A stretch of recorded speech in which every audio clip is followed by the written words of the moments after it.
গুনাহগারের গুনা ঝরে নবী দুরুদে আপনার।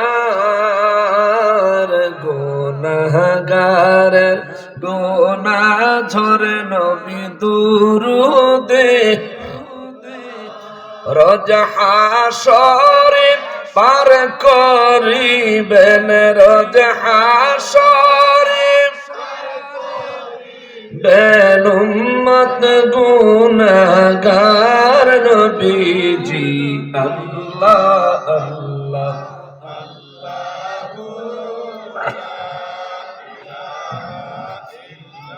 জোরে জোরে আল্লাহ আল্লাহ।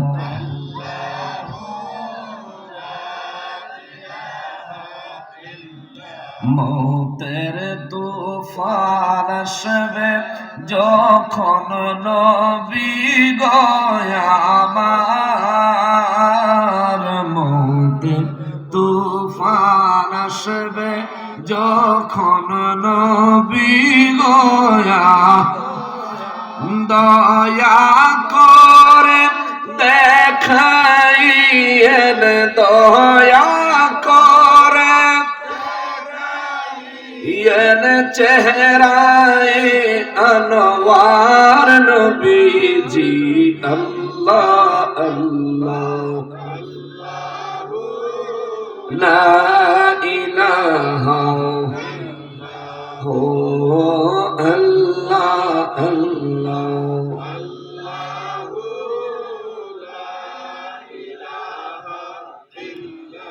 লা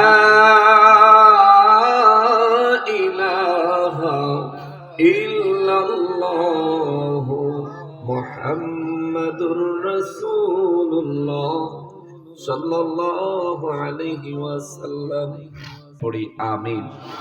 উপস্থিত দিগার উলামায়ে কেরাম, আমার সম্মুখে উপস্থিত সমাজের মান্যগণ্য ব্যক্তিবর্গ এবং দিনদার ইমানদার মুসলমান মুত্তাকি ভাইয়েরা, পর্দার আড়ালের মা ও বোনেরা, রাস্তাঘাট দোকানপাট থেকে, দূর দূরান্ত থেকে, পৃথিবীর বিভিন্ন প্রান্ত থেকে, বিভিন্ন সোশ্যাল মিডিয়ার মাধ্যমে আমাদেরকে যারা দেখছেন, সকলকে উদ্দেশ্য করে সালাম আরজ করে আলোচনায় প্রবেশ করছি। আসসালামু আলাইকুম ওয়া রাহমাতুল্লাহি ওয়া বারাকাতুহু। সম্মানিত হাজিরিন, আমি আলোচনা করার নিয়তে কালামে হাকিমের সূরা আল আনআমের 102, 3 এবং 104 নম্বর আয়াতে কারিমা তেলাওয়াত করেছি। সূরা আল আনআম কোরআনুল কারীমের সিরিয়ালের 6 নম্বর সূরা। এই সূরাটা নাজিল হয়েছে মক্কা মুআজ্জামায়। এই সূরায় 165 খানা আয়াতে কারিমা রয়েছে। হযরত আব্দুল্লাহ ইবনে আব্বাস রাদিয়াল্লাহু তাআলা আনহু বলেন, এই সূরাটা 165 আয়াতের দীর্ঘ সূরা হওয়া সত্ত্বেও আমার নবীর উপর এই সূরাটা আমার আল্লাহ তাআলা এক রাতে একসাথে নাজিল করেছেন। সুবহানাল্লাহ। আমার নবী বলেন, এই সূরা যেদিন নাজিল হয়, আল্লাহ সেদিন 70,000 রহমতের ফেরেশতা মক্কা মুআজ্জামায় নাজিল করেছিলেন। জোরে পড়েন সুবহানাল্লাহ। নবী বলেন, এই ফেরেশতাদের সংখ্যা পরিধি এত ছিল যে তাদের কারণে দুনিয়া থেকে আসমানের দিকে নজর দিলে ফেরেশতাদের জন্য আসমান দেখা যাইতো না। আল্লাহু আকবার।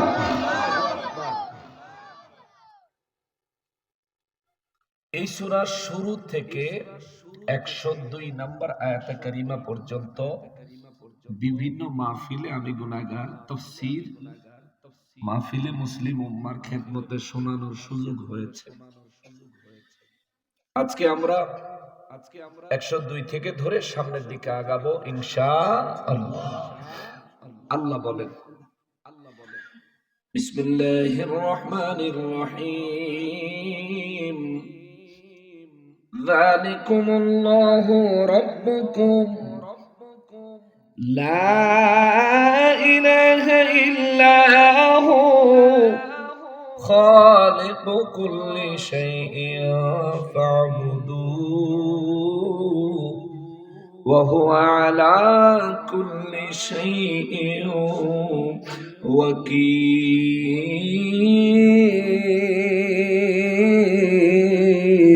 الله أكبر রব্বুল আলামিন বলেন যালিকুমুল্লাহ, এই হলো তোমাদের আল্লাহ, এই হলেন তোমাদের আল্লাহ, তিনি হলেন তোমাদের আল্লাহ, ইনি হলেন তোমাদের আল্লাহ। রব্বুকুম, যিনি তোমাদের প্রতিপালক। সুবহানাল্লাহ। আমাদের প্রতিপালক কে? জোরে বলেন কি? আল্লাহ নিজের পরিচয় কোরআনুল কারীমে সূরা আনআমের 102 নম্বর আয়াতে কারিমা ধরে আমার আল্লাহ দিচ্ছেন, নবী গো রাহমাতুল লিল আলামিন, দুনিয়ার মানুষদেরকে আমি রব্বুল ইজ্জাতের পরিচয়টা আমার ভাষায় শোনায়া দেন। যালিকুমুল্লাহু রাব্বুকুম, আমি হলাম সেই আল্লাহ, আমি হলাম সেই আল্লাহ, তাদের সেই রব, আমি হলাম কেবলমাত্র তাদের লালন পালন করনেওয়ালা। চিৎকার দিয়ে বলেন সুবহানাল্লাহ। এরপরে আমার আল্লাহ বলেন লা ইলাহা ইল্লাহু, দুনিয়ার মানুষদেরকে মেসেজ দেন আমি রব ছাড়া, আমি আল্লাহ ছাড়া আর কোন ইলাহ নাই। আছে? আছে? ইবাদতের যোগ্য রব তিনি কে? ইবাদত না করলেও রব হিসাবে একমাত্র তিনি কে? আল্লাহ কয় নবী গো জানায় দেন লা ইলাহা, কোন ইলাহ নাই, ইল্লাহু, তিনি ছাড়া। তিনি কে? আগের আয়াতে আল্লাহ বলেন তিনি হলেন রব্বুকুম, তোমাদের প্রতিপালক। এর আগের শব্দে আল্লাহ বলেন তিনি হলেন আল্লাহ।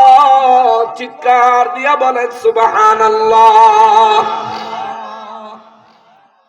এখানে লা ইলাহা ইল্লাহু, একবারও আল্লাহর নাম নাই, কিন্তু শুরুতে বললেন যালিকুমুল্লাহু রাব্বুকুম, তিনি হলেন তোমাদের আল্লাহ, যিনি তোমাদের প্রতিপালক। মুসলমান রে, মায়ের গর্ভে আমাদেরকে লালন পালন করেছেন কি? জোরে বলেন কি? আল্লাহ। কেমন ভাবে লালন পালন করছেন খবর আসেনি? রব্বুল ইজ্জাত বর্ণনা করেন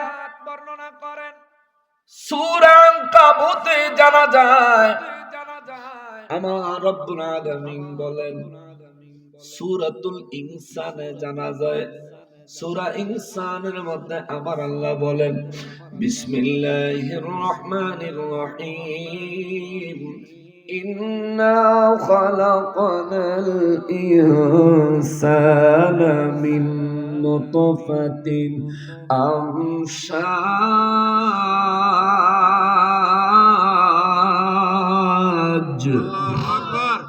রব্বুল আলামিন বলেন নবী গো, দুনিয়ার মানুষগুলাকে বলে দেন গো নবীজি, আমি হলাম ওই আল্লাহ, নিশ্চয়ই আমি আল্লাহ। ইন্না খালাকানাল ইনসান, নিশ্চয়ই আমি আল্লাহ মানব জাতি সৃষ্টি করেছি। ইন্না খালাকানাল ইনসানা মিন নুতফাতিন আমশাজ, দুনিয়ার মানুষদেরকে বলে দেন আমি আল্লাহ তাদেরকে সৃষ্টি করেছি তাদের মা বাবার নুতফার মিশ্রণ থেকে। চিৎকার দিয়া বলেন সুবহানাল্লাহ। তাদের মা বাবার নুতফার মিশ্রণ থেকে আমি আল্লাহ তাদেরকে বানাইছি। বিজ্ঞান বলেন একজন পিতা, একজন পুরুষ তার বিবির সঙ্গে শারীরিক সম্পর্কের কারণে যে পরিমাণে নুতফা একবারে ত্যাগ করে শরীর থেকে, ওই নুতফা একবারের নুতফা কমপক্ষে 12 লক্ষ, সর্বোচ্চ 60 লক্ষ সন্তান জন্ম দেওয়ার ক্ষমতা রাখে। সুবহানাল্লাহ। একজন বাবা একজন পুরুষ তার বিবির সঙ্গে শারীরিক সম্পর্কের কারণে একবারে যে নুতফা ত্যাগ করে, বিজ্ঞান বলে এই নুতফার মধ্যে কমপক্ষে 12 লক্ষ, সর্বোচ্চ 60 লক্ষ সন্তান জন্ম দেওয়ার ক্ষমতা রাখে। অর্থাৎ এই নুতফার মধ্যে কমপক্ষে 12 লক্ষ শুক্রাণু থাকে বিজ্ঞানের ভাষায়। এই নুতফার মধ্যে সর্বোচ্চ 60 লক্ষ শুক্রাণু থাকে বিজ্ঞানের ভাষায়। আর আমার রব্বুল ইজ্জতের ভাষায় হলো মিন নুতফাতিন আমশাজ। আমি আল্লাহ তোমার মা তোমার বাবার নুতফার মিশ্রণ থেকে আমি আল্লাহ তোমাদেরকে সৃষ্টি করেছি। বিজ্ঞান বলে আমার আল্লাহ যেই দিন একটা মানুষ বানায়, যেই দিন কোন মায়ের গর্ভে আমার আল্লাহ একটা সন্তানকে কবুল করে, ওই দিন তার বাবার নুতফা থেকে কমপক্ষে 12 লক্ষ সর্বোচ্চ 60 লক্ষ শুক্রাণুর মধ্য থেকে বাছাই করে সমস্ত শুক্রাণুগুলি বাদ দিয়া একটা মাত্র শুক্রাণু তার মায়ের গর্ভে প্রবেশ করায়। যাদের যমজ সন্তান হয়, 2টা মাত্র শুক্রাণু তাদের মায়ের গর্ভে প্রবেশ করায়। এ মুসলমান রে, আমার মতো নাদান, আমার মতো গুনাহগার, আমার মতো খাকসার, আমার মতন পাপী, আমার মতন তাপিরে আমার আল্লাহ বানানোর জন্য কমপক্ষে 12 লক্ষ সর্বোচ্চ 60 লক্ষ শুক্রাণু থেকে বাছাই করে আমাকে পছন্দ করে আমাকে আল্লাহ নিজে ইচ্ছা করে মায়ের গর্ভে যিনি আমারে ঠাঁই দিলেন তার নাম কি? আরো জোরে বলেন তিনি কে?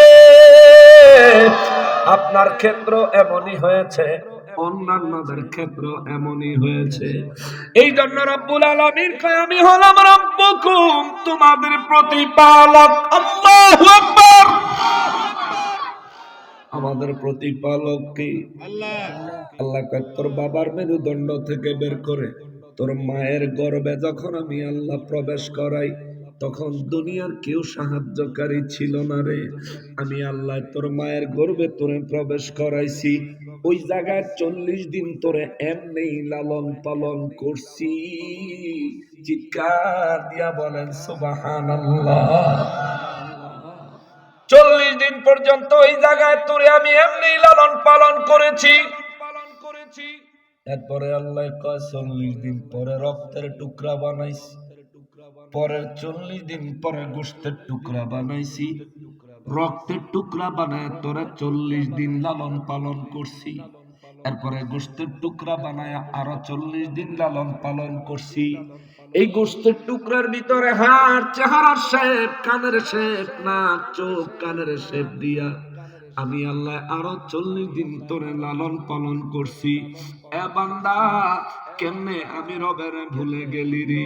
কেমনে নামাজ ত্যাগ করে বিছানায় ঘুমায়া রইলি রে? কেমনে রে বান্দা আমি আল্লাহর শুকর আদায় করবি না আমার রিজিক খায়া? কেমনে রে বান্দা তুই নামাজে হাজির হলি না আমার জমিনে থাকো? কেমনে রে বান্দা কোন আকলে কোন জ্ঞানে কিসে তোরে ফিরাইয়া দিল আমার কুদরতের কদমে সারা দিনে একটা বারও লুটাইয়া পড়লি না? তুই জানোস রে আমি তোর রব, তোর প্রতিপালক। তোর বাবার মেরুদণ্ড থেকে তোর মায়ের গর্ভে তোরে প্রবেশ করাইছি আমি। সেই দিন আমি আল্লাহ বড় একটা কুদরতের খেলা খেলছি। কমপক্ষে 12 লক্ষ থেকে সর্বোচ্চ 60 লক্ষ শুক্রাণু থেকে বাছাই কইরা সব বাদ দিয়া আমি আল্লাহ তোরে নির্বাচন করছি। যদি তোরে নির্বাচন না করতাম তোর কোনো অভিযোগ করার সুযোগ ছিল না। যদি তোরে আমি আল্লাহ না বানাইতাম আমার বিরুদ্ধে অভিযোগ করার কেউ ছিল না। মুসলমান রে, দয়া করে আমাদেরকে বানাইলেন আমার আল্লাহ। আল্লাহ কয় প্রথম 40 দিন শুক্রাণু ভিতরে প্রাণ নাই, পরের 40 দিন রক্তের টুকরা ভিতরে প্রাণ নাই। পরের 40 দিন গোশতের টুকরা ভিতরে প্রাণ নাই, পরের 40 দিন মানুষের সে অবয়ব আছে কিন্তু ভিতরে প্রাণ নাই। এরপরে 40 দিন পরে যায় আমি আল্লাহ একজন ফেরেশতা পাঠাইয়া তোর শরীরের ভিতরে রূহ দিছি, তোর কপালের মধ্যে তোর ভাগ্য লেখা দিছি। চিৎকার দিয়া বলেন সুবহানাল্লাহ। এই সমাজে কত মা আছে রে 3 মাসের গর্ভ নষ্ট হইয়া যায়, কত মা আছে 4 মাসে গর্ভ নষ্ট হইয়া যায়, কত মা আছে 5 মাস 6 মাস 7 মাস 8 মাসেও গর্ভ নষ্ট হইয়া যায়। এমন কত মা আছে রে, আল্লাহ যেন আমার মারে এমন দুর্ভাগা বানায় দেন, আল্লাহ যেন আমারে সুস্থ রাখছে, আল্লাহ যেন আমারে সুস্থ ভাবে দুনিয়ায় আসার সুযোগ দিছে, এখনো পর্যন্ত আমারে যে হায়াত দিয়ে আল্লাহ বাঁচায় রাখছে। ও মুসলমানের শুকর কি দিয়া আদায় করবো, কেমনে শুকর আদায় করবো, কিভাবে শুকর আদায় করবারে মুসলমান? কেন তোমার দিলে লাগে না, কেন তোমার মনে পড়ে না? তোমারে তো কেউ না কেউ সৃষ্টি করেছে, তোমারে তো কেউ না কেউ লালন পালন করেছে। এমন সময় তোমার মায়ের গর্ভ কিন্তু তোমার মা ইচ্ছা করলে তোমারে বাঁচাইতে পারতো, এমন ক্ষমতা তোমার মায়ের ছিল না। এই ক্ষমতার মালিক কে? ওই রব্বুল আলামিন মায়ের গর্ভে তোমারে প্রাণ ছাড়া প্রথম 40, দ্বিতীয় 40, তৃতীয় 40, চতুর্থ 40, 4 4 16 160 দিন পর্যন্ত তোমার মায়ের গর্ভে আমার আল্লাহ তোমারে লালন পালন করলো। এরে মুসলমান, তোমার ভিতরে প্রাণ নাই, তারপরে তোমার ভিতরে আল্লাহ প্রাণ দিল।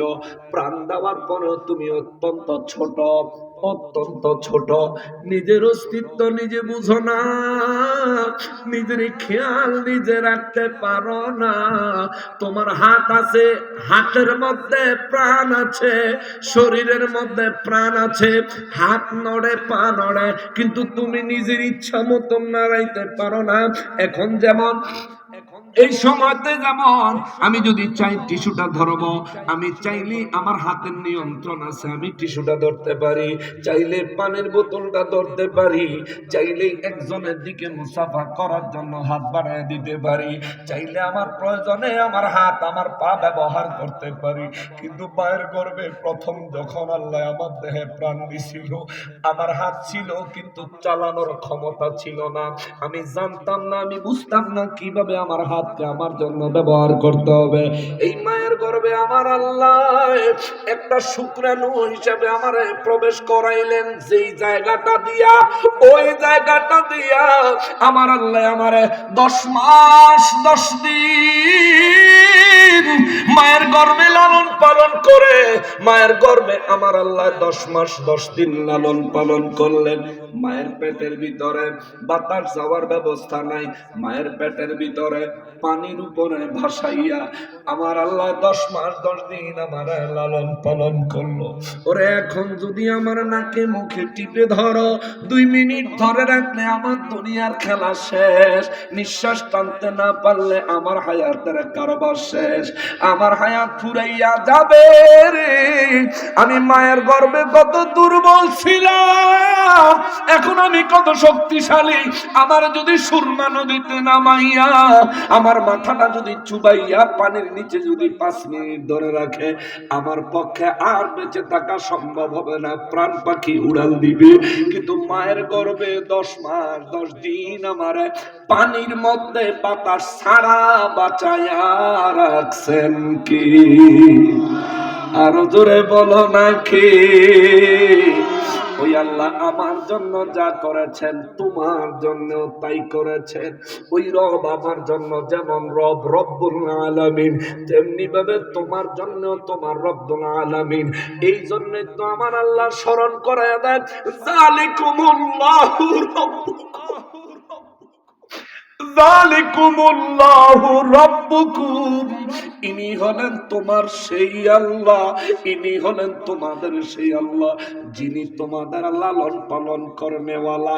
হায় হায়, মায়ের গর্ভে 10 মাস 10 দিন লালন পালন করলেন, আরে মায়ের গর্ভে প্রবেশ করাইলেন পানি আকারে, কিন্তু মায়ের গর্ভ থেকে বাহির করার সময় একটা জ্যান্ত মানুষ, একটা পূর্ণাঙ্গ মানুষ, কমপক্ষে 2 কেজি ওজনের একটা মানুষ, হাত আছে, পা আছে, চোখ আছে, কান আছে, সবকিছু জায়গায় ঠিক মতন কাজ করে। এমন অবস্থায় মায়ের যেই জায়গাটা দিয়া মায়ের গর্ভে আল্লাহ আমার পানি আকারে, পানির ফুটা আকারে, শুক্রাণু আকারে পাঠাইছে, ওই জায়গা থেকে পূর্ণাঙ্গ মানুষ বানায়া ওই সংকীর্ণ জায়গাটাকে প্রশস্ত করে আমাকে নিরাপদে দুনিয়ায় আসার সুযোগ করে দিলেন কি?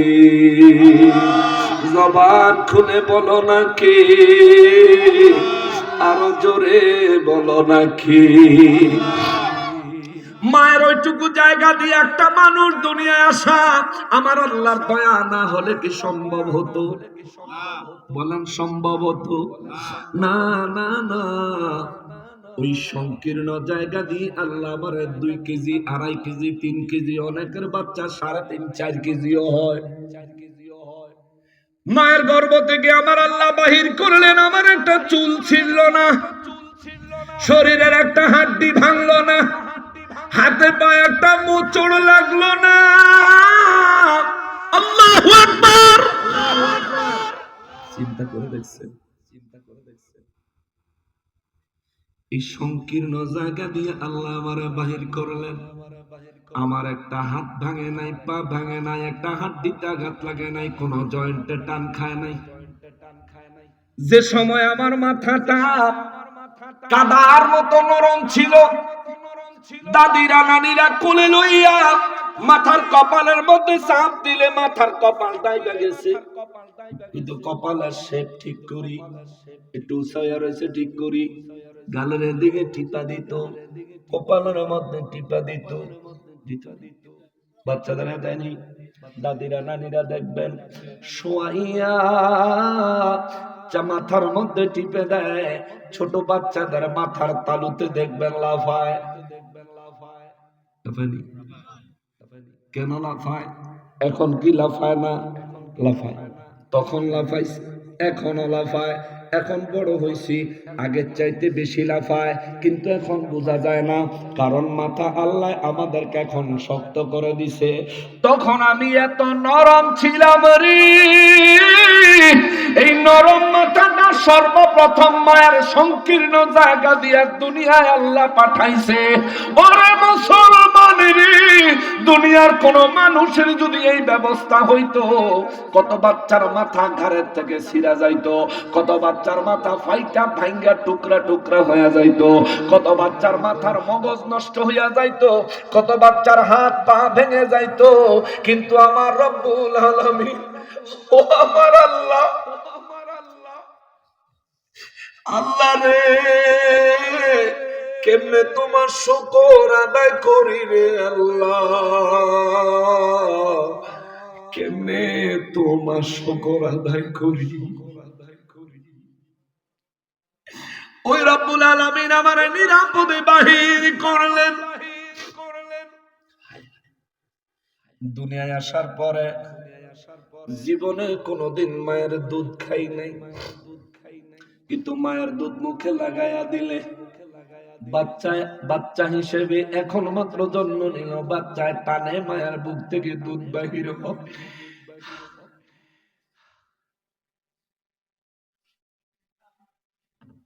একটা বার চিন্তা করে দেখছো, আমি আর তোমার সৃষ্টি কেমনে হইছি, তোমারে মায়ের গর্ভে কে লালন পালন করছি, দুনিয়ায় আসার পর তোমার মায়ের বুকে দুধ কে জারি করে দিছে, দুনিয়ায় আসার পর তোমার কে শিখাইছে মায়ের দুধে চুমুক দিলে তোমার খাবার আসবে, কে শিখাই দিছে, তুমি কেমনে বুঝছো?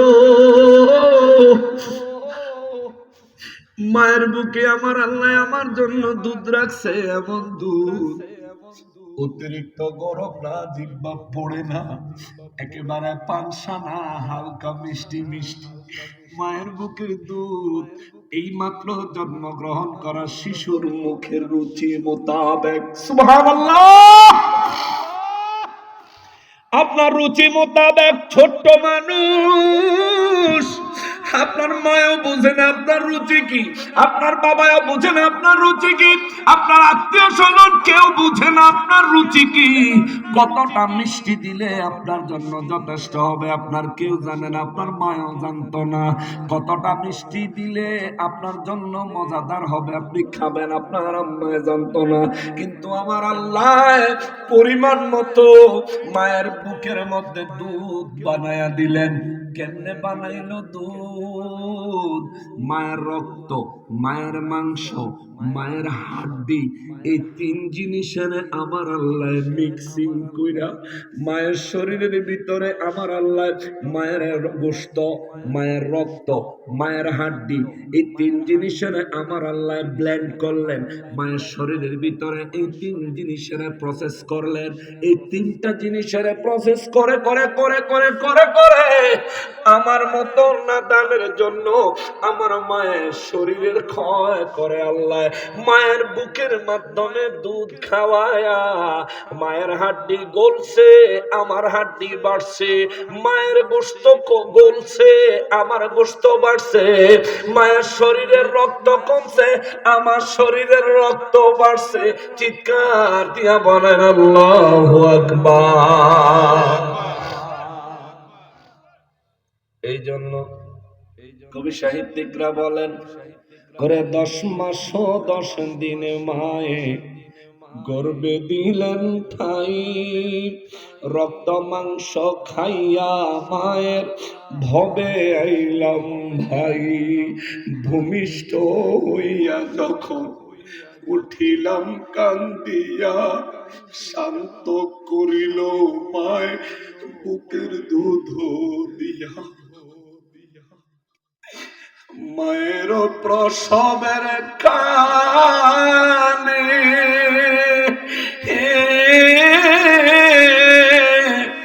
ওরে বুক ভেসে যায় নয়ন জলে রে, ওমা সন্তানের লইয়া কোলে ভুলে প্রসব যন্ত্রণা, দুঃখের দরদি আমার জনম দুঃখী মা, গর্ভধারিণী মা জনম দুঃখিনী, দুঃখের দরদি আমার জনম দুঃখী মা। ওরে মায়ের কান্দন যাবত জীব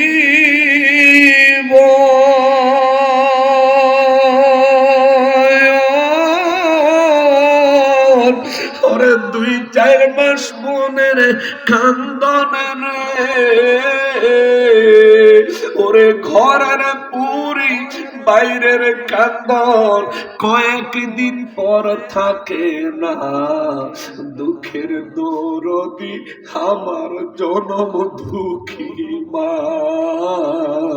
গর্ভধারিণী মা জনম দুঃখিনী মা, দুঃখের দরদি আমার জনম দুঃখী মা।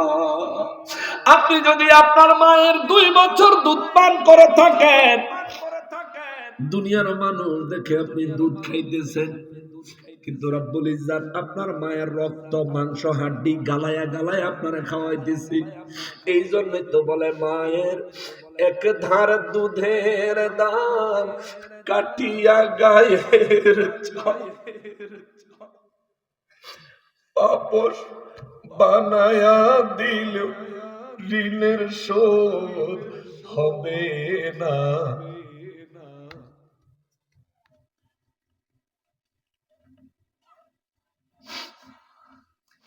ওই মহান রব্বুল আলামিন আমার মায়ের শরীরের রক্ত মাংস হাড্ডি গালাইয়া আমার জন্য যদি মায়ের বুকে দুধের সরবরাহ আমার আল্লাহ না করতেন, বলেন আমার বাঁচার কোনো উপায় ছিল নি?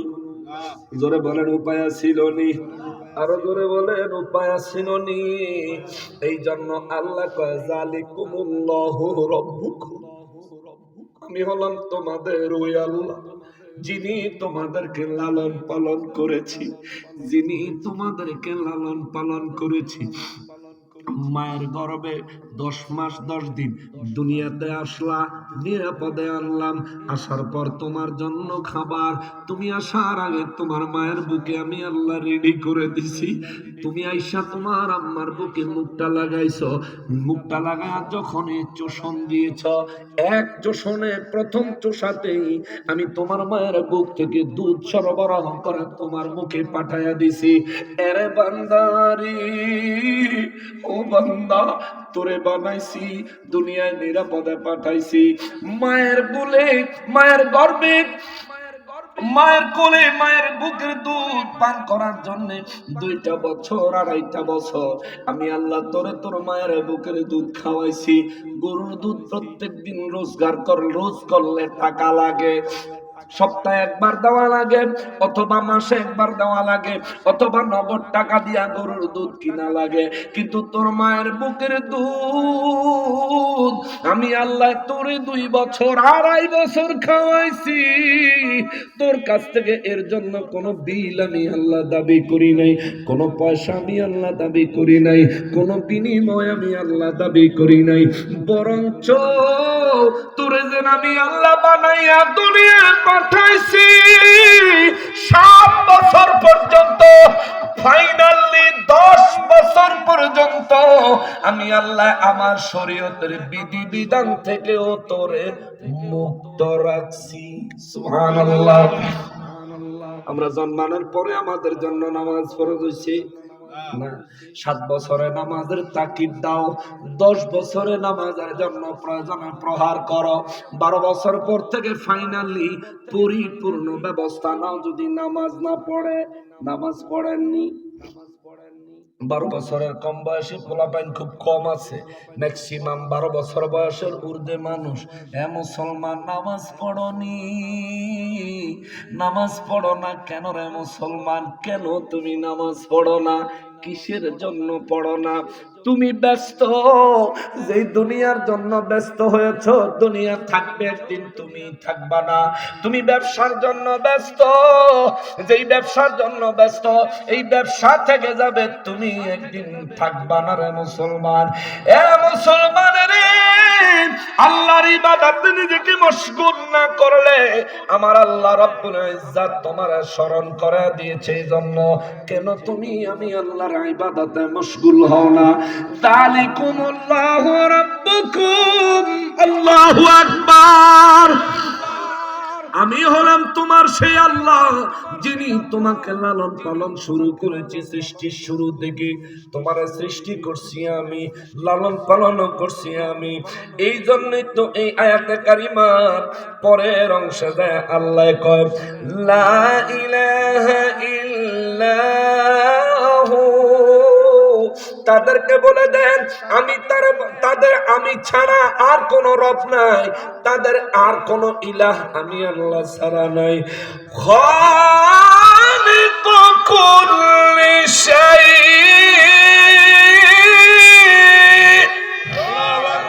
আল্লাহ বলেন নবী গো ঘোষণা দেন, দুনিয়ার মানুষদেরকে জানায় দেন সমস্ত কিছু সৃষ্টি করেছেন কি আল্লাহ।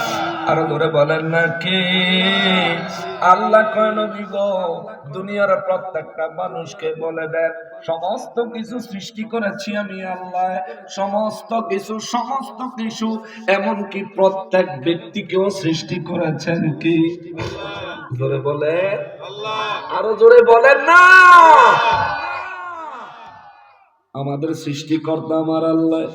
আল্লাহ কা হুজুর এদেরকে বানাইছি, এত বড় দুনিয়া বানাইছি, দুনিয়া তার প্রয়োজনীয় প্রত্যেক জিনিস দিয়া দুনিয়াকে পরিপূর্ণ করেছি। এত কিছু করার পরে আমি তার কাছে কোনো বিনিময় চাই না গো নবীজি, কোনো বিনিময় চাই না। শুধু একটা জিনিসের দাবি, ফাবুদু। দুনিয়ার মানুষগুলো যেন আমি আল্লাহর ইবাদত করে। জোরে বলেন সুবহানাল্লাহ। আল্লাহর ইবাদত করার নির্দেশ দেন কি আল্লাহ? জোরে বলেন নাকি আল্লাহ? আপনাদের কষ্ট হইতেছে? শেষ করে দিব আর আধা ঘন্টা সময়, একটু কষ্ট দিলেন। রব্বুল আলামিন আমাদেরকে সৃষ্টি করলেন, সৃষ্টির শুরু থেকে আরম্ভ করে আমাদেরকে লালন পালন করলেন। আজ এই দুনিয়ায় এই মুহূর্তে আমাদের যে নিঃশ্বাসের সাথে অক্সিজেন নেই, আবার যে কার্বন ডাই অক্সাইড আমরা ছাড়লাম, এই অক্সিজেন কার্বন ডাই অক্সাইডের মালিক কে? কে? আল্লাহ। আপনাদের এখানে মৌলভীবাজার হাসপাতাল আছে না? হাসপাতালে অনেকে রোগী ভর্তি হইলে রোগীর যদি অক্সিজেন লাগে, সিলিন্ডার থেকে অক্সিজেন দেয় কি দেয় না? সিলিন্ডার থেকে অক্সিজেন দেয় কি দেয় না? ওই সিলিন্ডারের অক্সিজেনের জন্য বিল লাগেনি? লাগেনি? ঘন্টা হিসেবে মনে হয়, ঘন্টা হিসেবে নেয়।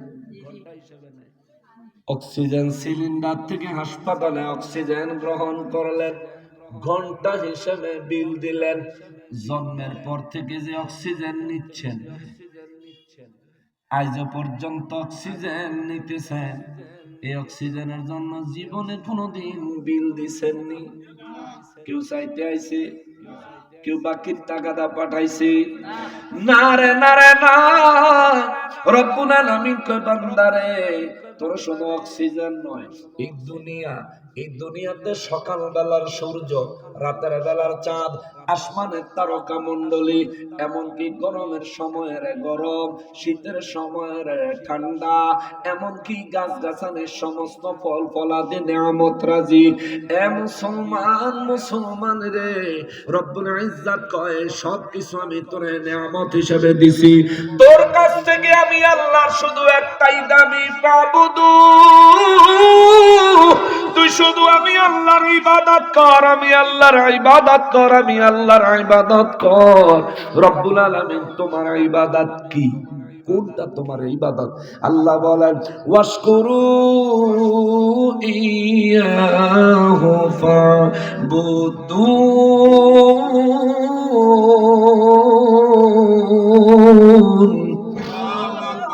আল্লাহ আমার ইবাদত হলো শুকরিয়া আদায় করা। সুবহানাল্লাহ। আল্লাহর ইবাদত কি? শুকরিয়া আদায় করা। শুকর আদায় করেননি বা? খাওয়ার শেষে আলহামদুলিল্লাহ বলেননি? তাহলে আগে একটু বিসমিল্লাহ কইতাম, মনে থাকে না? শেষে আবার আলহামদুলিল্লাহ কোন সময়? খাওয়ানোর সময় তো মোবাইলে ফেসবুক চালাই আর খাই। আসেনি অভ্যাস?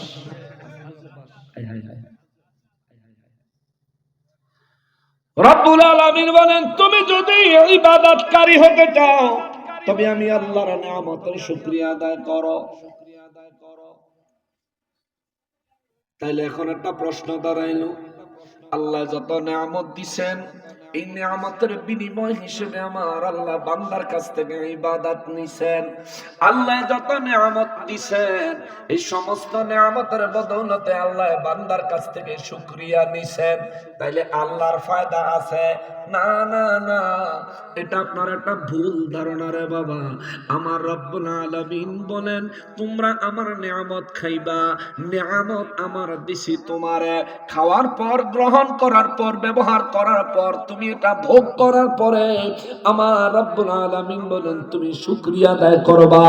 শুকরিয়া আদায় করলে তোমার শুকরিয়ার দ্বারা আমি আল্লাহর বিশাল কোনো ফায়দা হয়, বিষয়টা এমন না, এমন না। তোমার শুকরিয়ার দ্বারা তোমারই লাভ। আল্লাহু আকবার। আল্লাহ বলেন তুমি যদি শুকরিয়া আদায় করো তোমারই লাভ হবে।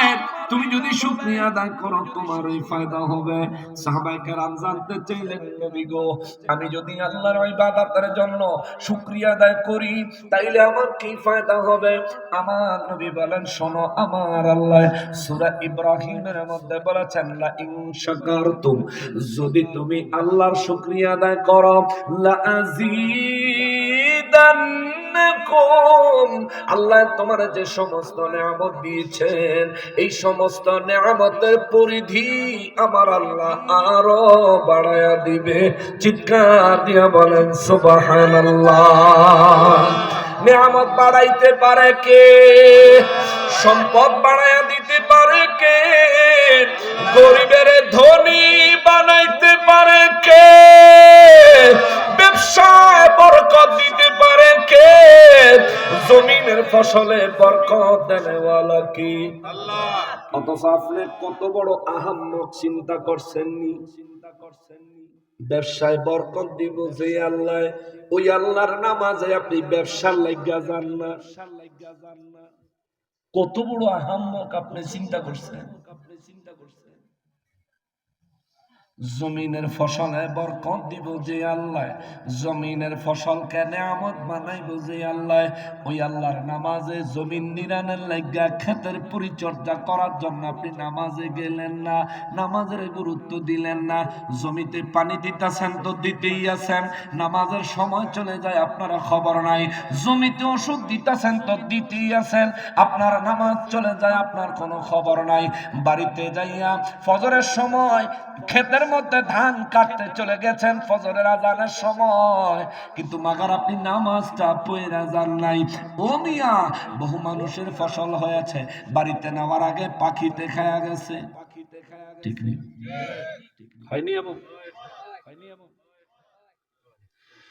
মুসলমানের রব্বুল আলামিন সমস্ত নিয়ামতের মালিক, রব্বুল আলামিন সমস্ত রহমত বরকতের মালিক। আমার আল্লাহ আপনার নিয়ামতে, আপনার ফসলে, আপনার ব্যবসা বাণিজ্যে, আপনার রোজগারে, আপনার কাজকর্মে সমস্ত কিছুতে বরকত দিতে পারেন, রহমত দিতে পারেন। আপনার জন্য নিয়ামতের পরিধি যিনি বাড়াইয়া দিতে পারেন তিনি কে? আর জোরে বলেন কে? তাইলে বুঝা থাকলে আমার একটু জবাব দিবেন, আজকের থেকে ব্যবসা আগে না নামাজ? জোরে বলেন। ঘুম আগে না নামাজ? জমিনের কাজ আগে না নামাজ? জোরে বলেন, আরো জোরে বলেন। নামাজ পড়িয়েন বাবা, নামাজ পড়িয়েন, নামাজ পড়িয়েন। হুজুর কেন নামাজ পড়া লাগবে? আপনার আমার হায়াতের একটা বাজেট আছে, আসেনি? হায়াতের একটা ব্যালেন্স আসেনি? একদিন আমার ব্যালেন্স ফুরায়া যাবে, একদিন আপনার ব্যালেন্স ফুরায়া যাবে, সেটা যে কোনো দিন হতে পারে। আমার হায়াতের একটা নির্দিষ্ট ব্যালেন্স আছে আমি জানি, কিন্তু এই ব্যালেন্স কত পরিমাণে আমি জানি না। আপনি জানেননি? আপনার আর কতদিন হায়াত আছে আপনি জানেন? আমার মরণের কয়দিন জানি বাকি আমি জানিলাম না গো আল্লাহ, মরণের কতদিন বাকি জানা আসেনি আপনার? জোরে বলেন, জানা আসেনি? হায়রা সংসার সংসার কইরা জিন্দেগি বরবাদ করে দিছেন। এই জন্যই তো মুরব্বিরা করে সংসার সংসার কইরা ভবে গো করলাম না বন্দিগি,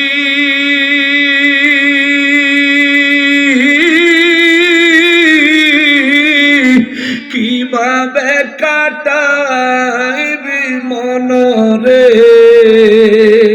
কবরের জিন্দিগি রে, ওরে জীবন গুনায় গুনায় গেল রে, ওরে জীবন গুনায় গুনায় গেল রে। ওরে ধন সম্পদের মায়ায় কইরা রে ডাকলি না মাওলা রে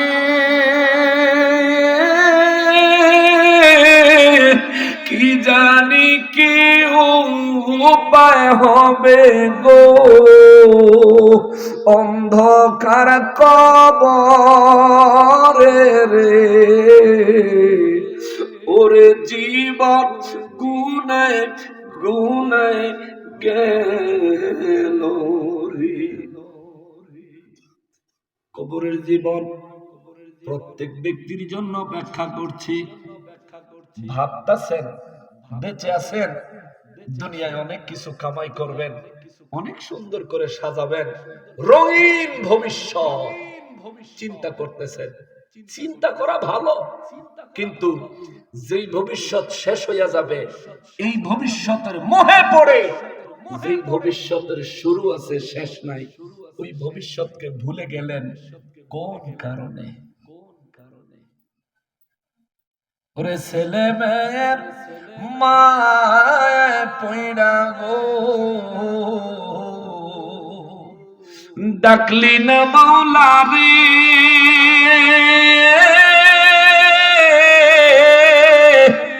ওরে কি জানি কি উপায় হবে রে অন্ধকার কবরে রে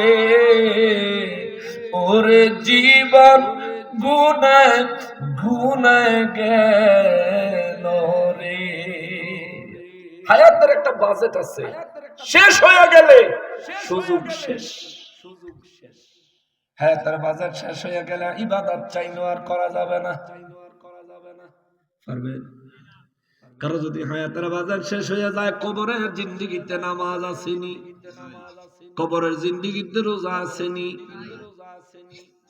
কবরের জিন্দেগিতে তওবা করার সুযোগ আসেনি। জানেন এটা? এই জিনিসটা কি জানেন? প্রত্যেকে জানেন, বিশ্বাস করেননি। বিশ্বাস করেননি বাবা, সত্যি বিশ্বাস করেন?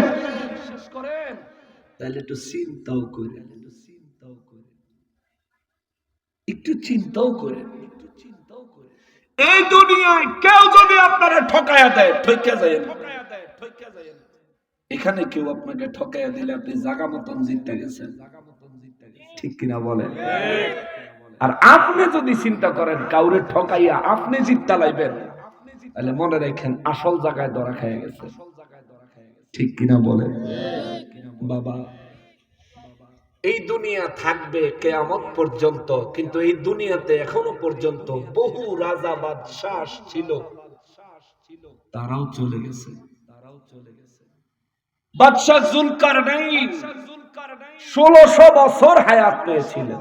সুবহানাল্লাহ। কত বছর? 1600। এরপরে ওনাকে চলে যেতে হয়েছে। এমন এক বাদশাহ ছিলেন, পুরা পৃথিবীটা 2 বার ভ্রমণ করছে। সুবহানাল্লাহ। সুবহানাল্লাহ। আপনি গো দিয়ে গেল কোন এক জ্বালায় আছে, আপনাদের বেশি আরাম হয়ে গেছে নাকি?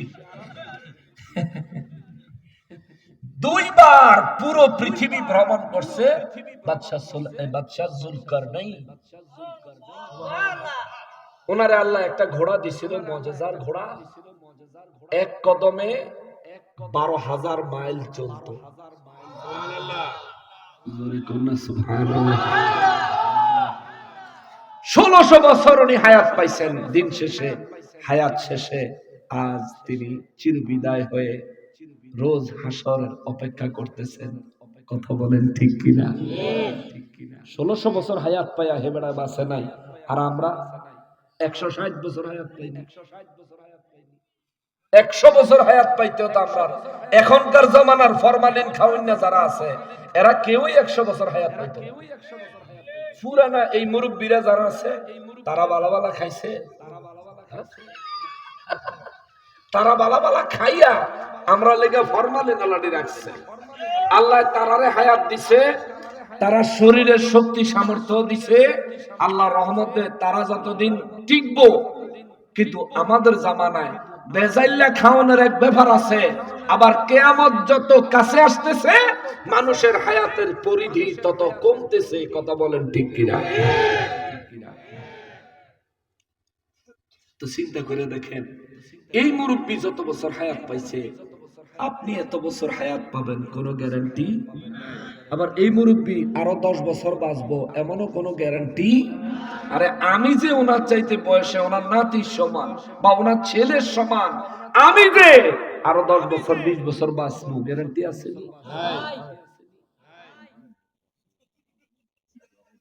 মাশাআল্লাহ মুরব্বী, মাশাআল্লাহ অনেক সুন্দর একটা কথা বলেছিলেন। দোয়া করবো বাঁচবেন ইনশাআল্লাহ।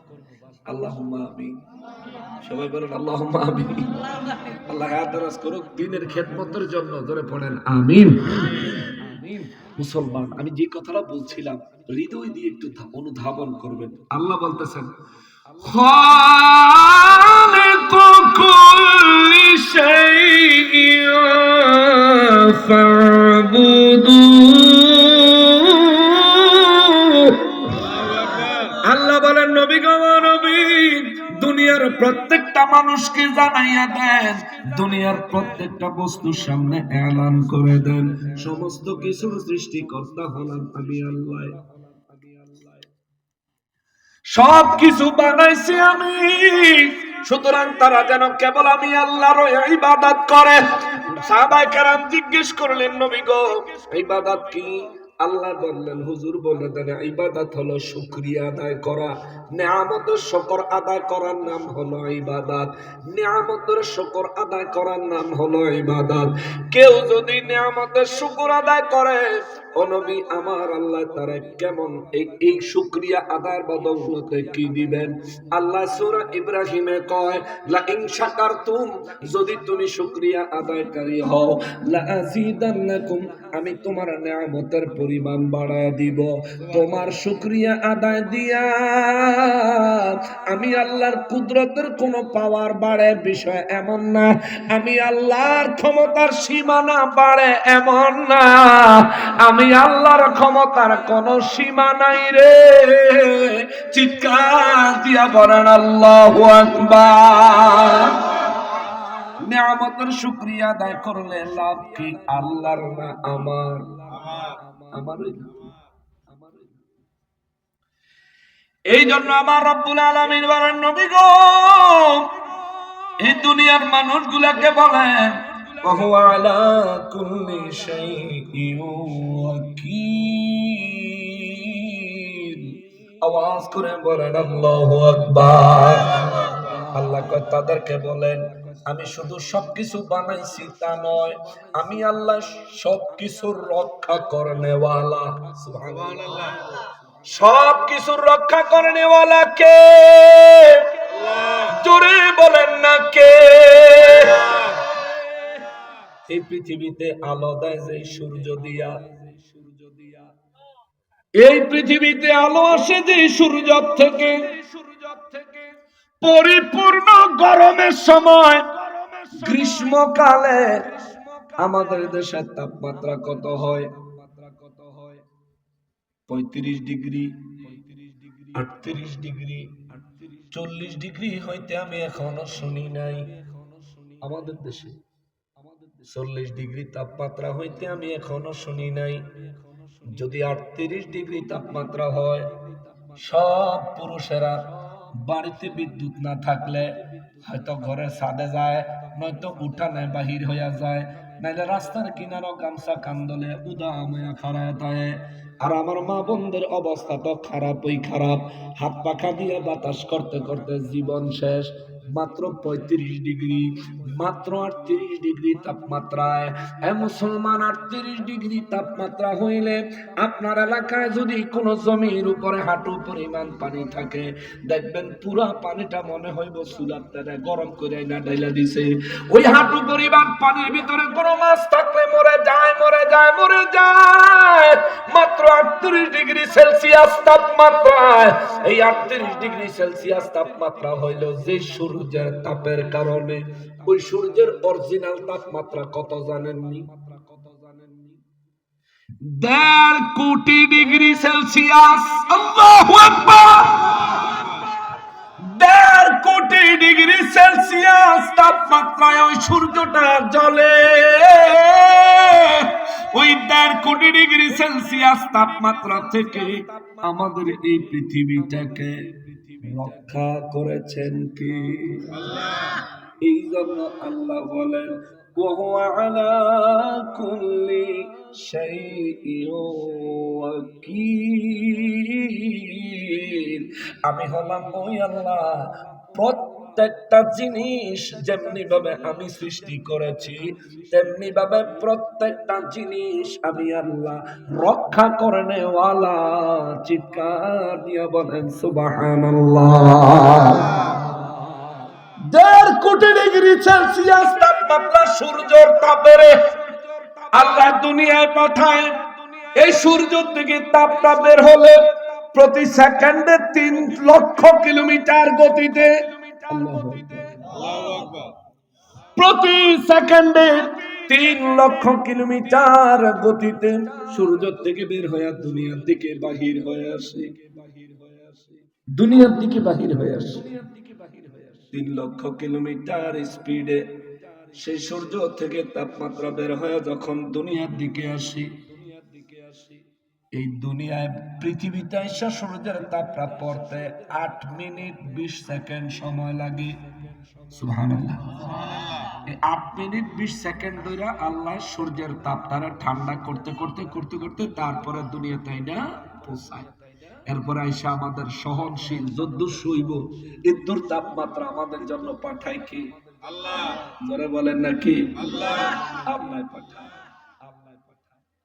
জোরে চিৎকার দিয়ে শুকরিয়া আদায় করেন আলহামদুলিল্লাহ। আর ওই আল্লাহ যদি ওই 1.5 কোটি ডিগ্রি সেলসিয়াসের 150 ডিগ্রি সেলসিয়াস তাপমাত্রা যদি দুনিয়ায় পাঠায়, পুরো দুনিয়া না জ্বললে ছাই হয়ে যাবে।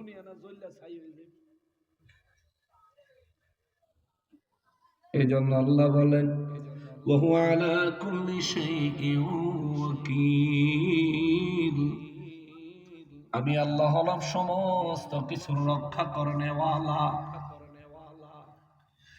পরের আয়াতে রব্বুল আলামিন বলেন লা তুদরিকুল আবসার। আল্লাহু আকবার। আল্লাহ বলেন কোন দৃষ্টি আমি আল্লাহকে আয়ত্ত করতে পারে না। সুবহানাল্লাহ। অর্থাৎ এমন কোন চোখ আমি আল্লাহ বানাই নাই যেই চোখ আমাকে দেখতে পারে। এমন কোন চোখ আমি আল্লাহ বানাই নাই। আল্লাহ বলেন ওয়া হুয়া ইয়াদরিকুল আবসার, কিন্তু আমি আল্লাহ সবকিছু দেখতে পারি। সুবহানাল্লাহ। জোরে কোন সুবহানাল্লাহ। আল্লাহ আল্লাহ তুদরিকুল আবসার, আমারে দেখতে পারে এমন কোন চোখ আমি আল্লাহ বানাই নাই। এই জন্য তো মুসা নবী তুর পাহাড়ে কয় রব্বি আরিনি, আল্লাহ আমারে দেখা দাও। আল্লাহ বলেন লাং তারানি, কখনোই আমারে দেখতে তুমি পারবা না। ও আল্লাহ তুমি আমারে দেখা দাও। আল্লাহ বলেন কখনোই দেখতে পারবা না। নবীদের ফরিয়াদ আল্লাহ কখনো ফিরিয়ে দিছে? কথা বলেন। কিন্তু আল্লাহ যদি ডাইরেক্ট মুসা নবীর একেবারে মাহরুম করে, মুসা নবীর ফরিয়াদ আল্লাহর দরবার থেকে খারিজ হয়ে যায়। এই জন্য আমার আল্লাহ কয় মুসা নবী গো পাহাড়ের দিকে নজর করো। সুবহানাল্লাহ। আল্লাহর কুদরতের নূর মুবারকের তাজাল্লি পাহাড়ের দিকে আল্লাহ কুদরত থেকে ছুঁড়ে মারলেন। ওই নূরের তাজাল্লিতে পাহাড় জ্বলে গেল। মুসা নবী অজ্ঞান হয়ে পড়ে গেল। দেখেন আল্লাহর যেই নূরের তাজাল্লিতে তুর পাহাড় জ্বলে গেল, ওই নূরের তাজাল্লিতে মুসা নবী জ্বলে না। সুবহানাল্লাহ। প্রেম করেছেন মুসা নবী তুর পাহাড়ে গেলে চলিও। ওরে খোদার নূরে পাহাড় চলে মুসা নবী জ্বলে না, প্রেম তো মরে না, ঠিক কিনা? খোদার নূরে পাহাড় জ্বলে গেল কিন্তু মুসা নবী জ্বলল না, কারণটা কি?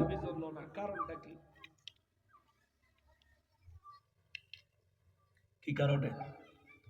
নবীদের দেহ জান্নাতি দেহ, জোরে কন্যা সুবহানাল্লাহ। নবীদেরকে আমার আল্লাহ নূর মোবারক দিয়ে বানিয়েছেন। আরে ভাই, নূরের উপরে নূর লাগছে, নূরের সামনে নূর লাগছে, এই জন্যই মুসা নবী জ্বলে নাই। কিন্তু পাহাড় নূরের তাজাল্লি সহ্য করতে পারে। মুসা নবীর ইচ্ছাও আল্লাহ পূরণ করছে, আল্লাহর সিদ্ধান্ত আমার আল্লাহ রাখছে। এই জন্য আল্লাহ কয়, পাহাড়ের দিকে তাকাইলো, আল্লাহ নূরের তাজাল্লি ফালাইলো। আল্লাহ এই জন্য বলেন, লা তুদরিকুহুল আবসার, এমন কোন দৃষ্টিশক্তি নাই যা আমাকে আয়ত্ত করতে পারে। এখন এই আয়াতের দলিল দিয়া আমাদের দেশের অসাধু ব্যক্তিরা, আমাদের দেশে পূজার মণ্ডপে হাজির হনেওয়ালারা, মূর্তির সামনে তাজিম দেনেওয়ালারা, পূজার প্রসাদ খাওয়াই না ভণ্ডরা, তারা কইব, দেখছনি আল্লাহরে দেখার মতো ক্ষমতা সম্পন্ন কোন চোখ আমার আল্লাহ বানায় নাই। সুতরাং রাহমাতুল লিল আলামিন মেরাজের রাতে আল্লাহরে দেখছে, এই কথার কোনো ভিত্তি নাই। জোরে বলেন নাউজুবিল্লাহ। তুই বুঝস মূর্তির পূজা, তুই নবীর মেরাজের বুঝবি কি? আইসো তুই মিলাদের তাবারুক খাস না, পূজার প্রসাদ খাস, তুই তাবারুকের স্বাদ বুঝবি কোন থেকে? রাসূল তুই বুঝতে পারছিস? মিলাদের তাবারুক তোর হুজুর কয়টা বেলা ফাঁকা না? নাউজুবিল্লাহ। হেগো হুজুরে কইছিডা ফাঁকা না, কিন্তু হেগো দলের লোক গিয়া পূজার প্রসাদ খায়। পরে চিন্তা করে দেখলাম যে না, মিলাদের তাবাররুক তো ঘি অর্থাৎ উত্তম জিনিস। ঘি খাইলে হজম হয় মানুষের পেটে, কুত্তার পেটে ঘি হজম হয়। সুতরাং ওরা যে খায় না, হজম করতে পারে না, তো ওরার যেটা হজম হয় সেটাই গিয়া খাইছে, ঠিক কিনা বলেন? কুত্তারে গিয়ে ডিব্বা খুললা দিলে নাকটা দিয়ে একটা দৌড় দিব, খাবো না, কারণ এটা খাইলে তার পেটে হজম হইতো। কিন্তু দৌড়াইতে দৌড়াইতে রাস্তায় যদি সে এক থুপ ঘু পায়, নাক মুখ ডুবাইয়া খাইব, চাটিয়া চাটিয়া খাইব, ঠিক কিনা বলে? মিলাদের তাবারুক দেখলে, মিলাদের মজলিস দেখলে যারা দৌড়ায়া পালায়, পূজার মণ্ডপে পূজার প্রসাদ খাইতো গিয়া হেরা ফেলেট লয়ে বয়া খায়। খা, তোর পেটে যেটা হজম হয় তুই সেটাই খা, যার পেটে যেটা হজম হয়। আমরার পেট ভালো আছে, মানুষের পেট, আমরাও মানুষ, পেটও মানুষের। জিলাপি খাই, বিস্কুট খাই, বাতাসা খাই, রসগোল্লা খাই, আমিত্তি খাই, বিরিয়ানিও, খিচুড়িও, গোস্ত ভাতও। রোজ হাসরের ময়দানে আল্লাহ যখন ঈমানওয়ালা বান্দাদেরকে, রোজাদারদেরকে জিয়াফত খাওয়াবে, আমরা এই দিনও খাবো, তুই শুধু ছায়া থাকিস আহাম্মক কোথাকার। তবে সেদিন তোর কপাল অনেক ফিডা আছে রে, অনেক ফিডা আছে তোর কপাল, অনেক ফিডা আছে তোর কপাল। সারা জীবন আমরা কইছে আমরা মাজার পূজারি, তখন ছায়া দেয় হেরা ডাইরেক্ট মূর্তির পূজারি। কিরে ভাই, মূর্তির সামনে তাজিম দেয়, গীতা পড়ে, সেজদা দেয়, বেডিগুলোকে না সে পর্যন্ত। মুসলমান, মুসলমান, শ্রী শ্রী মুসলমান, শ্রী মুসলমান বেয়াদব। কহারা বলে নির্বাচনের লেগে গেছে, বোর্ডের লেগে বলে বোর্ডের লেগে। আরে ভাই, আপনার জ্ঞান যদি এত কম হয়, আপনি বোর্ডে ফাঁস করে কিনবেন? এই দেশে 90%-এরও বেশি হইলো মুসলমান, মুসলমানরা ভোট দিলেই তো আপনি ফাঁস। আপনি এই মুসলমানগো বোর্ডের লেগে মুসলমানদেরকে খুশি করার পরিবর্তে, মাজার পাহারা দেওয়ার পরিবর্তে, মাজার যারা ভেঙেছে হামলা করেছে তাদের বিরুদ্ধে অ্যাকশন নেওয়ার পরিবর্তে আপনি কি মন্দির উপরে রয়েছেন পূজার মণ্ডপে ধর্মিয়া সারা হিন্দুরা মিললে আপনারা ভোট দিলেও মুসলমান যদি ভোট না দেয় আপনার নসিবে এমপি হওয়ার পথ খোলা না। হিসাবে তো কাঁচা হইলে কেমন হইল? নির্বাচন করেন ভাই, নির্বাচন করেন আপনার যেমনি মনে চায়, কিন্তু আল্লাহর রাস্তায় দুইটা হাত জোর করে বলি, ইসলামকে নিয়ে এত খেলা করবেন না। ইসলাম খেল তামাশার বস্তু না। পূজার মণ্ডপে যায় আপনারা বলেন রোজার পূজায় ক্ষমা, কি বলে? এই দেশ যেই দিন থেকে বাংলাদেশ নাম হইছে এই দিনের পরের থেকে আজ পর্যন্ত কেউ এই ধরনের কথা কারো কানে শুনে কারো জবান থেকে বের হয়? কোন সাহসে আপনি এই কথা কইলেন? আর আপনার দলই বা কেমন বেখেয়ালে খামখেয়ালির দল এইরকম ইসলামকে নিয়ে এত বড় কটূক্তি করলো, আপনার দলের পক্ষ থেকে তার জন্য কোনো ব্যবস্থাপনা নাই, দিল না তো? কোনো ব্যবস্থা নিছে? দরকার আছিল দলের সবাই মিল্লা তারে ধইরা মাথাটা নোয়াইয়া পাছাটা উপরের দিকে দিয়া বাঁশের সিহন কঞ্চি আছে না, হেফজখানাত ফোলা ফাইন্ডা যায় হুজুররা দেয় সিহন কঞ্চি, দরকার আছিল বেশি না, মাত্র 700 বাড়ি দিত। তার পাছাটারে কিমা বানায় লাইতো। 6 মাস পর্যন্ত না বইতে পারতো না হইতে পারতো, তখন বুঝতো রোজা কারে কয় আর পূজা কারে কয়। কত বড় ব্যর্থ! কি আজীব দেশ রে ভাই, কি আজীব দেশে বসবাস করি, কি মানুষ!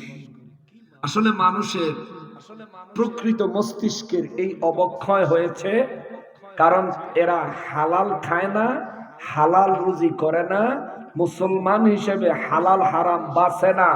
যদি হালাল হারাম বাচ্চা খাইতো তার জবানে এমন কুকথা আসার আগে তার কলিজাটা কাইপা উঠতো, কিন্তু সে এটা কইয়া মোটামুটি সে অনেক খুশি আছে। আল্লাহ তারে হেদায়েত দিক, জোরে কর আমিন। আর জোরে বলেন আমিন। ওরাই বলবে তাহলে মেরাজের সময় নবীজি আল্লাহরে দেখে নাই, কারণ আল্লাহ বলছেন লা তুদরিকুহুল আবসার, আমাকে কোন চোখ দেখতে পারে না, আমি আল্লাহকে দেখার মতন ক্ষমতা সম্পন্ন কোন চোখ নাই। এখন এই কথা কইয়া হারা কইব দেখছেন তাইলে নবীজি আল্লাহরে দেখে নাই। আম্মা জানা আয়েশা সিদ্দিকা রাদিয়াল্লাহু তাআলা আনহা বলছেন আমার নবীজিকে কেউ যদি বলে নবীজি আল্লাহকে দেখেছে তাইলে সে মিথ্যা বলল। আম্মা জান এই কথা বলছেন, তাইলে এবার চিন্তা করেন আপনারা যে কর নবীজি আল্লাহরে দেখছে, এটা কত বড় মিথ্যা কথা। এ ভাই, আমরা যে বলি এটা আমাদের নিজেদের ব্যক্তিগত কথা না, এটা আমার নবীজির কথা। আমার নবী নিজে বলেছেন রাআইতু রাব্বি আযজা ওয়া জাল্লা ফি আহসানি সূরাতি, আমি আমার আল্লাহকে আমার এই চোখে সরাসরি দেখেছি। সুবহানাল্লাহ, জোরে কোন সুবহানাল্লাহ।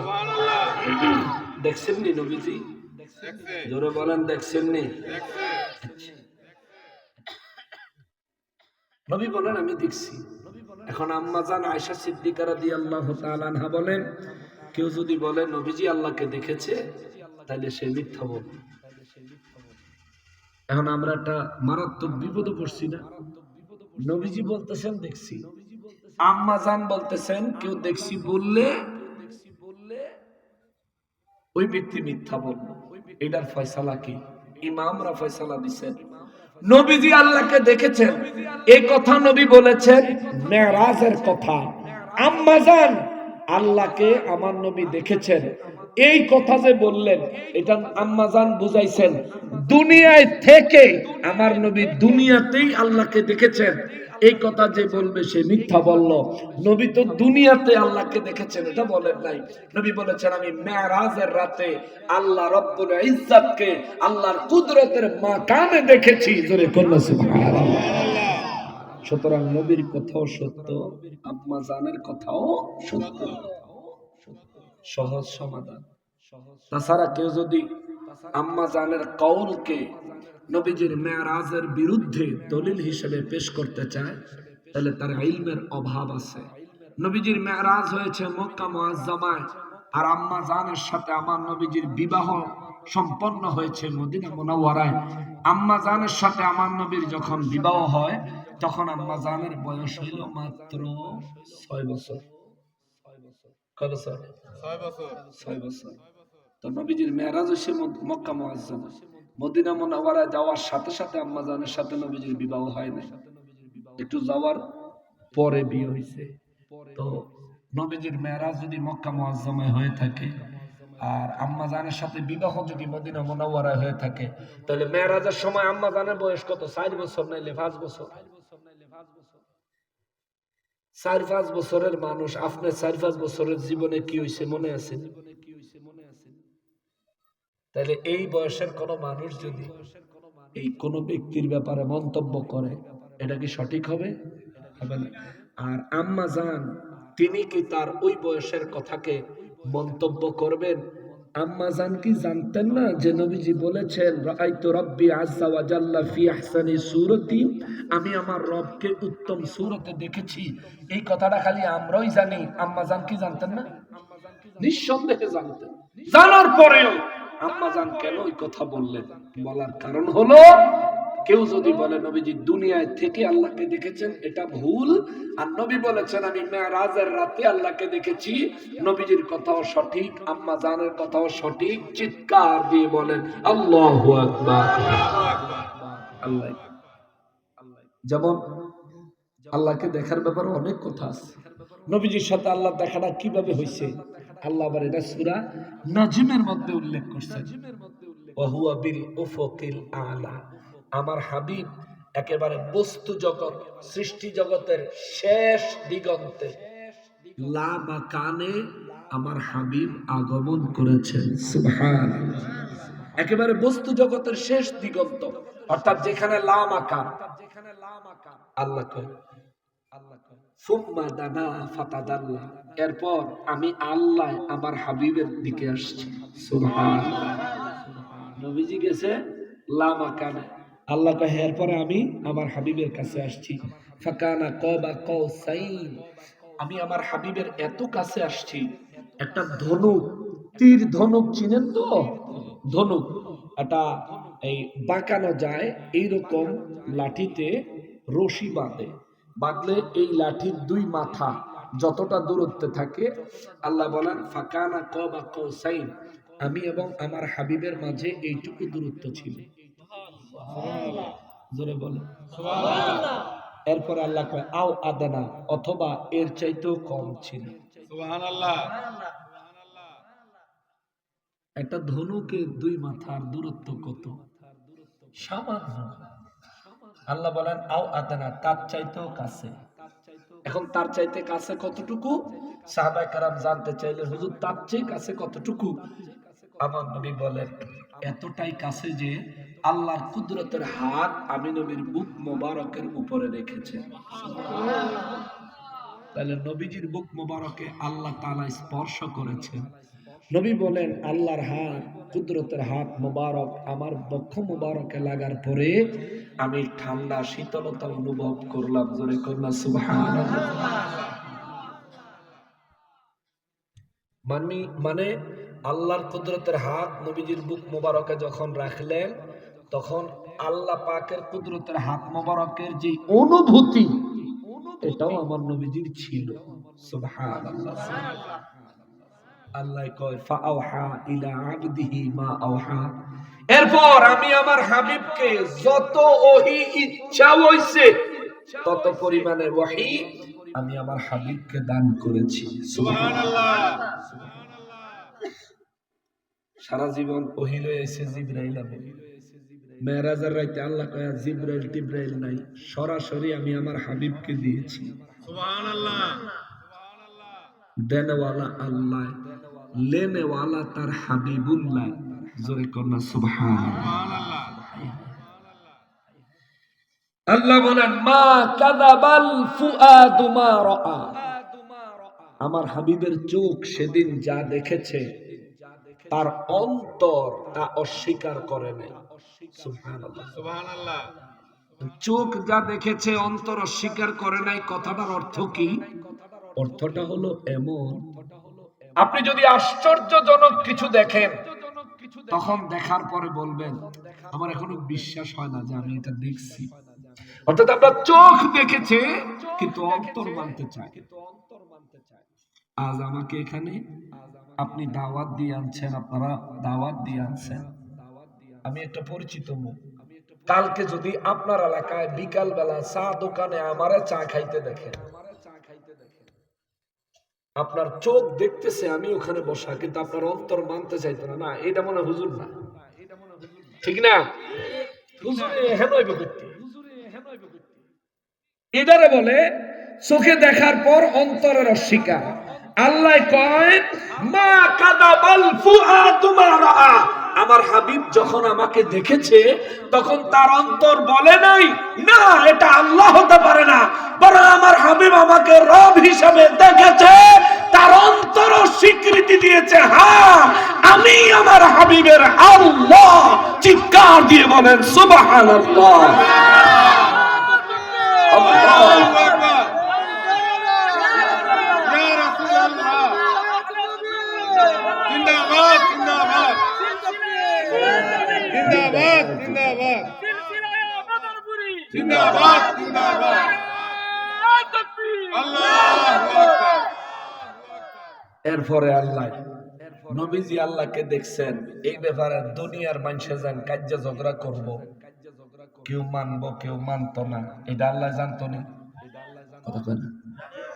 এই কথাটাও আল্লাহ সূরা নাজমে কয়ে দিছে, আফাতুমারুনাহু আলা মা ইয়ারা, আমার হাবিব যা দেখেছে তা নিয়ে কি তোমরা ঝগড়ায় লিপ্ত হয়েছো? সুবহানাল্লাহ সুবহানাল্লাহ। কে বললেন? আল্লাহ। দেখছেন নি? আফাতুমারুনাহু আলা মা ইয়ারা, আমার হাবিব যা দেখছে তা নিয়ে তোমরা ঝগড়ায় লিপ্ত হয়েছো? এই আহম্মকের দল, আরে দেখা দিছি আমি, দেখছে আমার হাবিব, আমার হাবিবকে দেখা দেওয়ার জন্য আরশে আজিমে মেহমান বানাইছি আমি, নিয়ে আইছি আমি, দাওয়াত দিছি আমি, দেখা দিছি আমি, ওহী দিছি আমি। আমার হাবিব আমাকে দেখেছে, আমার হাবিব নিজের জবানে বলেছে, তুমি এটা নিয়ে ঝগড়া করো কেন? চিৎকার দিয়ে বলেন আল্লাহু আকবার। আল্লাহ 1450 বছর আগে দমক দিয়ে দিয়েছে, আফাতুমারুনাহু আলা মা ইয়ারা, আমার হাবিব যা দেখছে তা নিয়ে তোমরা কি ঝগড়ায় লিপ্ত হয়েছো? যা দেখছে, যা দেখেছে, ইয়ারা, যা দেখেছে। নবী আপনি কি দেখছেন? রাআইতু রাব্বি আযজা ওয়া জাল্লা ফি আহসানি সূরাতিন, আমি আমার রবকে উত্তম সূরতে দেখেছি। সুবহানাল্লাহ। এই জন্য সূরা, অনেকে বলে এই সূরায় যে আল্লাহ বললেন যে লা তুদরিকুহুল আবসার, কোন দৃষ্টি আমাকে দেখার ক্ষমতা রাখে না, আমি আল্লাহকে দেখার ক্ষমতা কোন দৃষ্টি রাখে না, কোন চোখ রাখে না। এটা আমার আল্লাহ যে বললেন, আবার কোরআন শরীফে যায়া সূরা কিয়ামার মধ্যে আল্লাহ বলেন উজুহু ইয়াউমা ইযিন নাযিরা, আল্লাহ বলেন অনেক মুখমণ্ডল সেদিন প্রস্ফুটিত হবে, সতেজ হবে, অর্থাৎ অনেক মুখমণ্ডল সেদিন খুশি হবে। কেন? ইলা রাব্বিহা নাযিরা, তারা তাদের রবের দিকে নজর দিয়া তারা খুশি হয়ে যাবে। সুবহানাল্লাহ। তাইলে আমরার কথা কইছি আল্লাহ, আমাদের কথা আল্লাহ বলেছেন। আমাদের মধ্যে অনেক ব্যক্তি আল্লাহকে দেখবে, আল্লাহ দেখা দিবে। যারা জান্নাতি তাদের সাথে আল্লাহ দেখা দিব। জোরে কন্যা সুবহানাল্লাহ। তাইলে আমরাও তো আল্লাহকে দেখব, আল্লাহ তো আমাদেরকে দেখা দিবেন। যদি এমনটাই হয়, রোজ হাসরের ময়দানে আল্লাহ মুমিনদের সাথে দেখা দিবেন, জান্নাতের ভিতরে আল্লাহ জান্নাতীদের সাথে দেখা দিবেন। জোরে কন্যা সুবহানাল্লাহ। জান্নাতীদেরকে হাদিসে মুবারকের মধ্যে আসছে, আল্লাহ জিজ্ঞেস করবেন, হে জান্নাতীরা, তোমাদের আর কি নিয়ামত প্রয়োজন? জান্নাতীরা বলবে, আল্লাহ জাহান্নাম থেকে আপনি কি আমাদেরকে মুক্তি দেননি? জান্নাতের মতো নিয়ামতপূর্ণ বাসস্থান আপনি কি আমাদেরকে দেননি? এত নিয়ামত দেওয়ার পরে আর কি চাই আল্লাহ?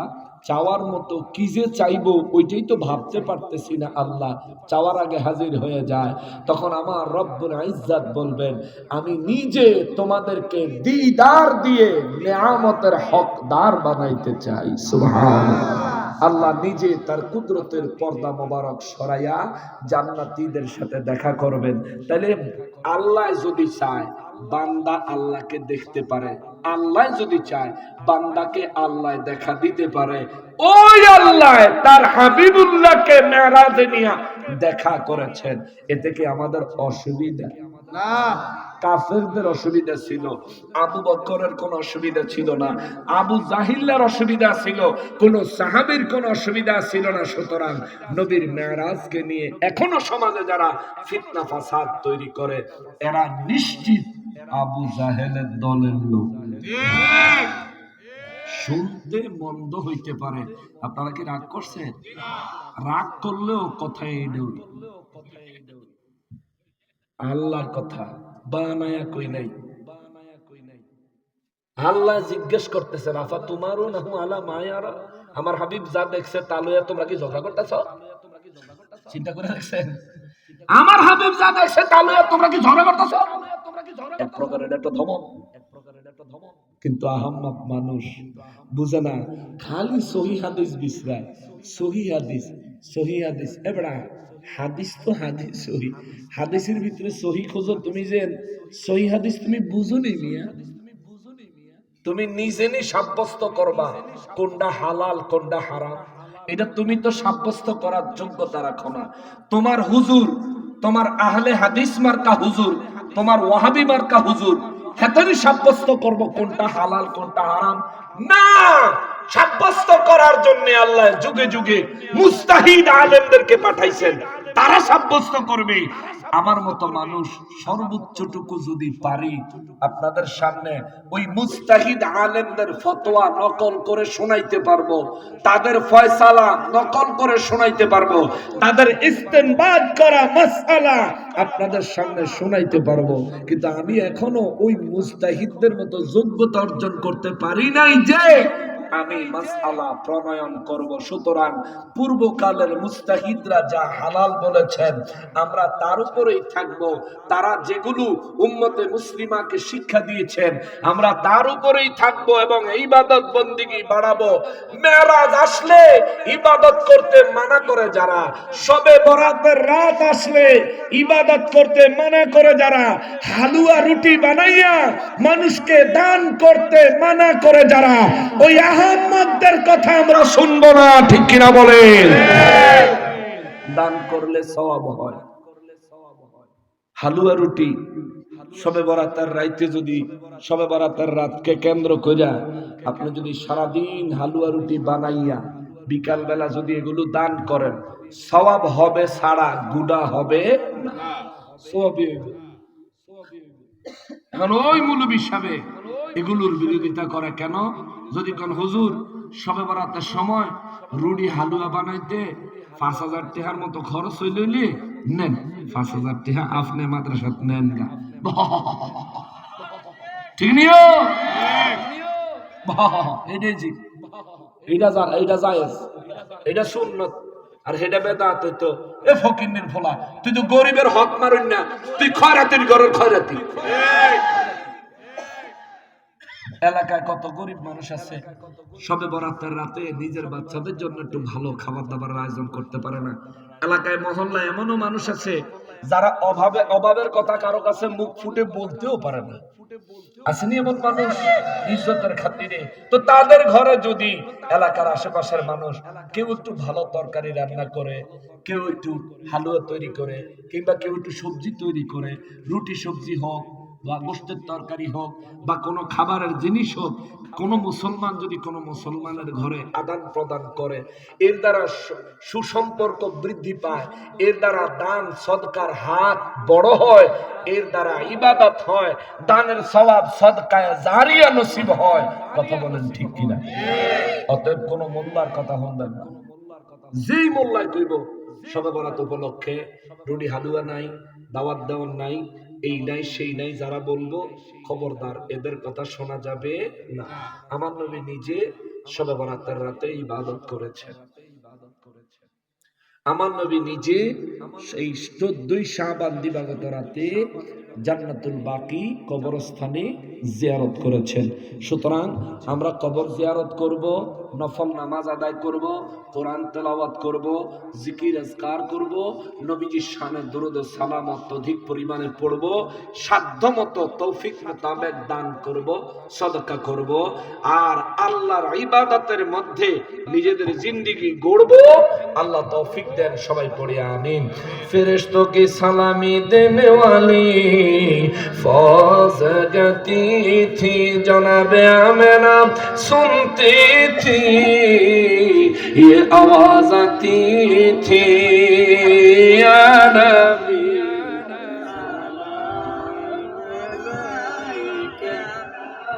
या रसूल,